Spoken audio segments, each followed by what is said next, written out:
कुछ चालाक व्यक्तियों के समूह ने भीड़ को बुलाया, एक थाली ली, खाली थाली, और उसके ऊपर कपड़ा ढक दिया गया और भीड़ को बताया कि इस थाली के अंदर जो है, कपड़े के अंदर बहुत बहुमूल्य चीज़ें हैं, लेकिन ये सारी बहुमूल्य चीज़ें आपको तब मिलेंगी जैसा कि हम आपको बता रहे हैं वैसा आप करते जाइए, और उसके बाद ये थाली की सारी बहुमूल्य चीज़ें आपकी हो जाएंगी।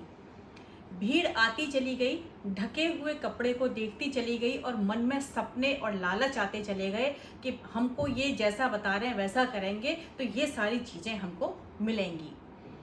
उनमें से एक बुद्धिमान व्यक्ति आया और उसने कहा चालाक लोगों से कि मैं तो पहले कपड़ा हटाकर देखूंगा कि इसमें क्या है, उसके बाद ही वो करूंगा जैसा तुम मुझे कह रहे हो।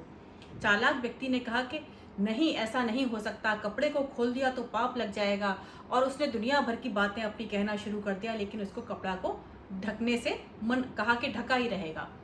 बुद्धिमान व्यक्ति माना नहीं और उसने चुपके से कपड़ा हटा के देख लिया। अब जैसे ही उसने कपड़ा हटा के देखा, उसने देखा थाली खाली है। अब धीरे धीरे उसने लोगों को ये बात बतानी शुरू कर दी।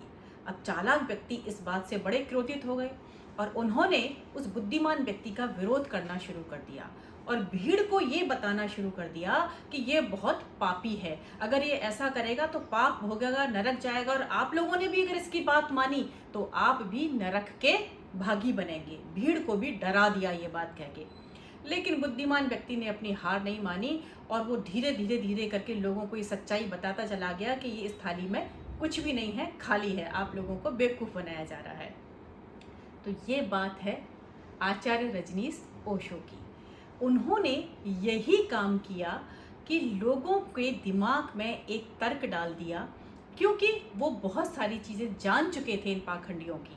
तो आज जो जितने भी धार्मिक गुरु हैं वो क्यों उनका विरोध करते हैं? वो इसीलिए विरोध करते हैं क्योंकि जितने भी धार्मिक गुरु हैं वो आपको पीतल को सोना कहकर बेच रहे हैं।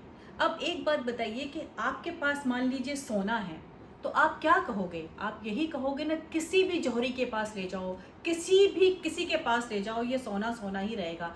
वो सोना बेचने वाला कभी डरेगा नहीं इस बात से। कौन डरेगा? जो कि पीतल बेच रहा है ये कह के सोना, उसको डर लगेगा कि उसको जौहरी के पास मत लेके जाना।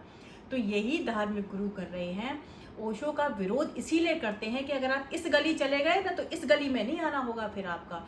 कई धार्मिक गुरुओं से पूछा जाता है, बड़े बड़े धार्मिक गुरुओं ने भी यही जवाब दिया कि उस गली मत चले जाना, अगर वो बहुत लीलाधारी है, अगर वहाँ चले गए तो यहाँ पर वो ऐसी लीला करेगा कि फिर तुम कहीं के नहीं रहोगे, फिर तुम्हारा तो सब खत्म है। वो ऐसे ऐसे कह के लोगों को डराया जाता है। भाई एक बात बताइए, आप लोगों को डरा क्यों रहे हो? आपके पास उनकी बात का जवाब देने के लिए प्रमाण होना चाहिए। आप डरा क्यों रहे हो लोगों को? आप ये क्यों कह रहे हो कि वहाँ मत जाओ? बल्कि आप तो ये कहो हर जगह जाओ, और कहीं से जवाब ना मिले तब हमारे पास आओ। वही सच्चा गुरु होगा जो आपको ये कहेगा चल जा, तेरे मर्जी है, किसी के पास चला जा, किसी तर्कवादी के पास चला जा, किसी विज्ञानवादी के पास चला जा, किसी के बुद्धिमान व्यक्ति के पास चला जा, मुझे कोई डर नहीं है, और उसके पास कोई जवाब ना हो मेरे पास आना।